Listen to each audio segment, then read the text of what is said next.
सहनशीलता सम्मान ही शादी की बुनियाद है, ऐसा हम नहीं कहें, ऐसा माननीय उच्चतम न्यायालय ने एक मामले को करते हुए ऐसी ही टिप्पणी की। क्योंकि कभी कभी कोई जो चीज, कोई जो वस्तु, कोई या कोई फैक्ट, कोई आधार पे कोई निकल के सामने आते हैं, माननीय उच्चतम न्यायालय द्वारा कोई मामले को निर्णायक तथ्य तक पहुंचाने के लिए या उसको निर्णित करते समय यही विधि, ये कानून का जो ओरिजिनेट प्रारंभ होता है। एक बार और आपका स्वागत है आपके अपने इस वीडियो में। मैं हूं Brajnandan, advocate and legal consultant. आज का वीडियो शुरू करने से पहले हमारी जो एक रिक्वेस्ट है, अगर जो आप वीडियो पे फर्स्ट टाइम आए हैं इसको सब्सक्राइब कर लें, साथ में लाइक करें और ऐसी ही जानकारी दूसरों लोगों तक पहुंचाने के लिए इसको शेयर अवश्य कर दें, जिससे इससे इस तरीके की जो जानकारी है जो दूसरे लोगों तक भी मिल सके, वो उनका सही तरीके से उसका सदुपयोग कर सके। जैसा कि अभी तक मैंने अभी बताया है कि जो सहनशीलता और सम्मान ही शादी की असली बुनियाद है, उन्हीं के आधार पे जो सफल विवाह या सफल शादी उसको मानी जाती है। क्योंकि दोनों पक्ष में जब ये लड़ाई या कोई झगड़ा प्रारंभ होता है या झगड़ा प्रारंभ शुरू होता है, तो सबसे पहले दोनों के मन में एक ही विचार या एक ही ख्याल आता है, वो होता है पुलिस, कि पुलिस के पास ही जाना चाहिए और उसी के पास जाएंगे हमारी सारी समस्याओं का, सारी जो कष्ट है उनका निवारण हो जाएगा। तो उनका ये सोचना गलत हो पाता है, क्योंकि पुलिस जो है दोनों पक्षों को सुनने के उपरांत, तो दोनों पक्षों को समझाने के उपरांत उसका केवल इतना ही प्रयास रहता है कि आप दोनों किसी भी तरीके से आपस में लड़ाई ना करें या किसी तरीके से कोई झगड़ा ना होने पाए। क्योंकि पुलिस का जो मेन उद्देश्य है, जो मुख्य उद्देश्य है, वो इतना ही है कि समाज में शांति व्यवस्था हर कीमत पे, हर एक स्थिति में बरकरार रहना चाहिए, उसका शांति व्यवस्था का भंग नहीं होना चाहिए। तो इसी के आधार पे जब ये कोई प्रश्न सामने आता है, माननीय उच्चतम न्यायालय के सामने जब ये प्रश्न पहुंचा, ये मामला अभी प्रकाश में आया है मई 2024 में। एक तथ्य को उसको निर्णित करते समय ये एक जो कथन किया गया है माननीय उच्चतम न्यायालय द्वारा कि, और साथ में उसमें ये भी गाइडलाइन दी और इस पे भी विचार करने के लिए सुझाव दिया सरकार को, इस सेक्शन 85 और 86 जो भारतीय न्याय संहिता है उसमें जो दहेज की प्रताड़ना के जो अपराध को वर्गीकृत किया गया है कि किस प्रकार से क्या कोई आरोप सिद्ध किए जाएंगे, कैसे वो उनका इम्प्लीमेंट किया जाएगा। तो इसी के आधार पर जब ये प्रश्न उठता है तो, और साथ में माननीय उच्चतम न्यायालय ने सरकार को ये सुझाव भी दिया है कि इस तरीके के जो अपराध हैं 85 और 86 भारतीय न्याय संहिता में, उनको या उनके द्वारा जो वो उनमें जो दुरुपयोग किया जाता है, तो दुरुपयोग को रोकने के लिए इसका भी कोई उद्देश्य या इसका भी कोई विकल्प सरकार अवश्य निकाले कि समाज में जो पत्नियों के द्वारा या भारतीय महिलाओं के द्वारा जो इसका दुरुपयोग किया जा रहा है, जिसको रेमेडी मिलनी चाहिए वो वहां तक पहुंच नहीं पाती है या उसको नहीं भी मिल पाती है, और जिसको नहीं मिलनी चाहिए, जिसको आवश्यकता नहीं है इस तरीके के सेक्शन या इस तरीके के जो आरोप अपने पति या अपने पति के रिश्तेदारों पे वो इम्प्लीमेंट करे, वो इसका मिसयूज अवश्य करते हैं। तो सरकार को ये सुझाव दिया है कि इस तरीके का कोई भी इसमें विचार या इसका कोई विकल्प अवश्य निकालें, जिससे इस तरीके के जो समाज में जो दुरुपयोग हो रहा है उसको रोका जा सके। और इसके अलावा साथ में ये भी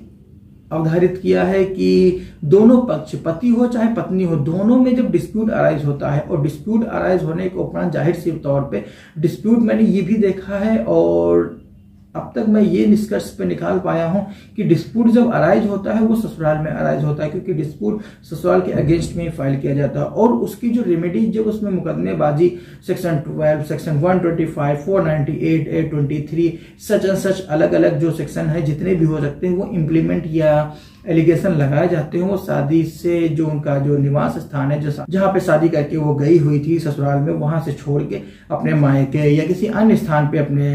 निकटतम रिश्तेदार हो सकते हैं या निकटतम मित्र के पास या उनके घर में रह के ये सारे आरोप, ये सारे जो मुकदमे पति या पति के रिश्तेदारों के अगेंस्ट में आरोपित किए जाते हैं। लेकिन फिर भी यहाँ तक उनको संतुष्टि नहीं मिल पाती है। जैसे कि मैंने अभी देखा है अपने लाइफ टाइम जो लीगल कैरियर है उसमें अभी भी 498A के जो केसेस होते हैं इसमें जो पत्नी बड़ी जल्दी से और बड़े आवेश में आके जो मुकदमा जो ये रजिस्टर्ड करवा देती हैं, उसमें मैंने अभी तक कोई भी जजमेंट नहीं देखा है कि किसी भी हस्बैंड को 498A या उसके साथ 323, 506 और इस तरीके की जो धाराओं में उसको सजा दी गई हो या उसका कोई जजमेंट पारित किया गया हो जिसमें उसमें पति को कोर्ट ने दोष सिद्ध मानते हुए उसको सजा सुनाई हो, तो ऐसा बहुत ही कम हो पाता है। क्योंकि हस्बैंड एंड वाइफ दोनों में जो डिस्प्यूट अराइज होता है वो थोड़े समय के लिए होता है, क्योंकि सभी को ये जानते हैं और ये है कि हम साल भर में या 2 साल में इसके खिलाफ सच तरीके से हम एलिगेशन फाइल करेंगे और जो हम चाहते हैं वो हो जाएगा। लेकिन उनको ये जानकारी नहीं हो पाती है कि जो हमारा जो भारतीय संविधान के अंतर्गत जो विधि या जो लॉ बना हुआ है उसका उद्देश्य कुछ और है। तो अब इस तथ्य को जानकारी में कैसा लाया जाए और इस तरीके की जो जानकारी है वो कैसे परिपूर्ण की जाए, कैसे उसको जानकारी में लाया जाए कि वो बेगुनाह है या बेगुनाह नहीं है। तो इस तथ्य को पता लगाने के लिए जो हमारा लॉ है वो काफी लेंदी हो गया है। तो इस लेंदी प्रोसेस से होकर गुजरने के लिए ये किसी के पास सामर्थ्य या इतना समय किसी भी पति या किसी पत्नी के पास बिल्कुल भी नहीं हो पाता है। तो अंततः जो झगड़े जो शुरू होते हैं ज्यादातर जो वो 25 से लेके 35 या 40 की एज तक शुरू होते हैं और इसके उपरांत फिर भी अब लीगल प्रोसीडिंग जब शुरू होगी तो उनकी एज बढ़ती जाएगी, एज कहीं नहीं रुकेगी। दोनों को अपने फ्यूचर के लेके काफी वो सिक्योर रहते हैं और फ्यूचर को मेंटेन करने के लिए वो अंततः कॉम्प्रोमाइज कर लेते हैं। वो उसी के साथ या तो रहना शुरू कर देते हैं या वो डिवोर्स लेके किसी अन्य व्यक्ति के साथ या अन्य जीवन अपना अनंत यापन करने लगते हैं। तो ऐसी इस स्थिति में फिर भी ये सारे तथ्य, ये सारे विचार जो माननीय न्यायालय के समक्ष भी आते रहते हैं और इन्हीं पर विचार करते हुए जो माननीय उच्चतम न्यायालय है उसने ये अवधारित किया और साथ में सरकार को सुझाव दिया है कि ऐसे दुरुपयोग रोकने के लिए, ऐसे दुरुपयोग को जो खत्म किया जा सके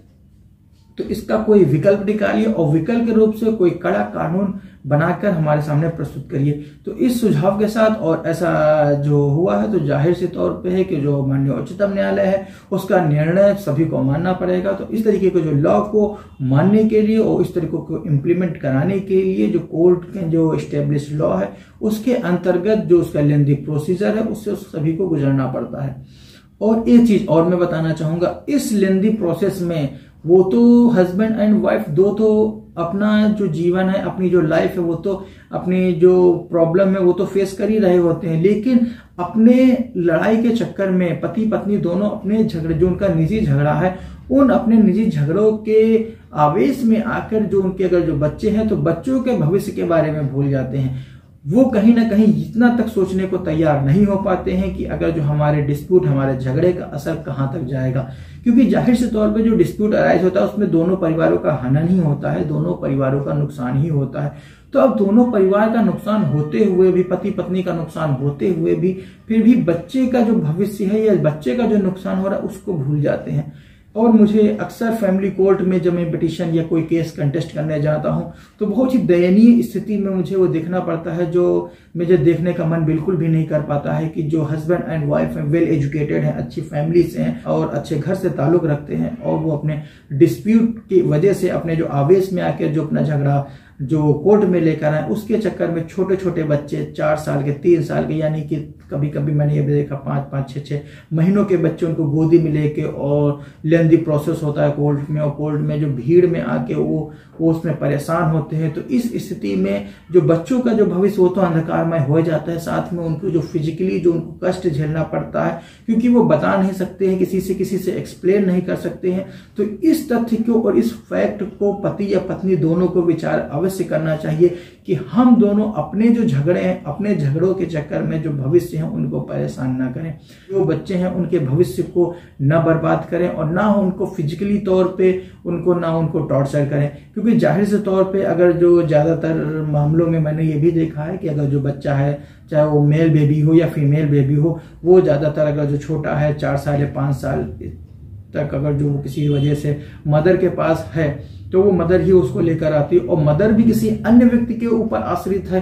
बहुत ही कम चांसेस में हो पाता है मदर अपने बच्चे को लेके अकेले कोर्ट की प्रोसीडिंग को फेस करने आए। ज्यादातर मामलों में वो अपने रिलेटिव या अपने जो भाई या अपने फादर के साथ ही आते हैं। तो जाहिर से तौर पे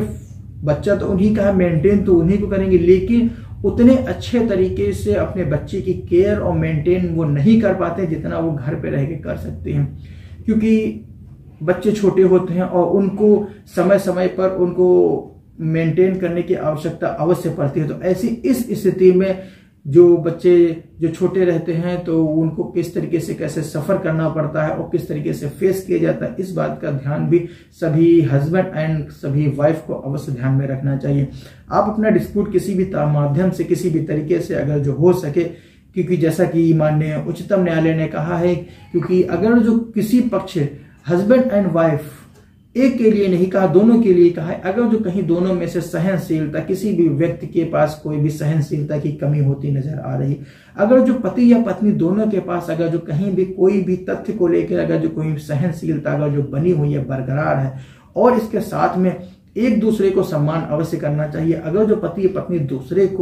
दूसरे को नीचा दिखा के ना करके उसको सम्मानता पूर्वक और सम्मान पूर्वक अगर जो उसको अपने घर में रहते हैं या रखते हैं, तो ऐसे इस दिशा में डिस्प्यूट होने की संभावना बहुत ही कम हो जाती है। तो यही तथ्य को विचार करते हुए माननीय उच्चतम न्यायालय ने अवधारित किया है सभी पत्नियों को, यहाँ तक कि सभी जो पति को और दोनों के लिए एक छोटी सी हिंट में बहुत कुछ कह दिया है कि सहनशीलता अब अपनी बरकरार रखिए एक दूसरे के प्रति, और साथ में एक दूसरे के प्रति आप अपना सम्मान भी बरकरार रखिए। दोनों को सम्मान दीजिए, दोनों पक्ष एक दूसरे को सम्मान दीजिए। पक्ष के विरुद्ध अगर जो कोई तथ्य को डिस्प्यूट अराइज होता है तो उसको सहन करने की आप अपनी क्षमता को बढ़ाइए। और ये ध्यान में रखिए, अगर जो बच्चे नहीं हैं तो भी ठीक है, अगर जो किसी के बच्चे हैं, एक हैं या दो हैं, जो भी हो, क्योंकि जाहिर से तौर पे अगर जो कोर्ट प्रोसीडिंग अगर जो आपके द्वारा फेस की जाएगी तो उस कोर्ट प्रोसीडिंग में आपके बच्चों को फिजिकली तौर पे, मानसिक रूप से और साथ में उनका इकोनॉमिक रूप से जो उनके जो एजुकेशन कल्चर या जो एजुकेशन सिस्टम उनको अडॉप्ट कर लेना चाहिए था, या उनको वो जो एजुकेशन जो मिल जानी चाहिए था वो अभी तक नहीं मिल पाती है। रीजन उसका कुछ भी हो सकता है, लेकिन जो मैंने देखा है कोर्ट प्रोसीडिंग को फेस करते हुए जो पेरेंट्स या जो उनके जो एक दूसरे के जो उन पे डिपेंडेंट है, वो बच्चों को किस तरीके से लेकर कोर्ट में आते हैं और किस तरीके से उसको मेंटेन करते हैं। कोर्ट में कितनी व्यवस्था होती है हमारी जुडिशरी सिस्टम में उठने बैठने की लोगों के लिए, वो सभी लोगों उससे परिचित हैं, वो मुझे बताने की आवश्यकता बिल्कुल भी नहीं है। और इस तरीके से मेरा भी यही अनुरोध है कि आप भी, जैसा कि उच्चतम न्यायालय ने बताया हुआ है कि सहनशीलता और सम्मान ही शादी या विवाह की असली बुनियाद है, उसी के आधार पर जिसने ये मेंटेन कर लिया, जिसने ये बना लिया, उसका विवाह या शादी सफल रूप से आगे निकल जाती है। और जिसने इस तरीके की अगर जो ये तथ्य, ये टर्म अगर उसने नहीं कंसीडर किए हैं तो उसको अंततः उसको कोर्ट प्रोसीडिंग के चक्कर लगाने पड़ते हैं, उसको कोर्ट प्रोसीडिंग को फॉलो करना ही पड़ता है। और आज का वीडियो इतना ही है, मिलते हैं किसी और एक वीडियो में एक नई जानकारी के साथ, एक नए चर्चा पे और एक नए विषय पर। अगर जो आपकी भी कोई क्वेरी है या आपकी भी कोई समस्या इसी प्रकार की है, अगर जो उससे आप परेशान हैं, तो हमारा जो संपर्क करने का जो माध्यम है, नंबर आपकी स्क्रीन पे है, आप अपॉइंटमेंट बुक करके फॉलो करके आप हमसे संपर्क डायरेक्टली बात कर सकते हैं। मैं प्रयास करूंगा आपकी सभी समस्या का निवारण कर सकूं लीगली तौर पे। और तब तक के लिए हंसते रहिए, मुस्कुराते रहिए, और हाँ, वीडियो अंत तक देखने के लिए प्रेम पूर्वक धन्यवाद। जय हिंद।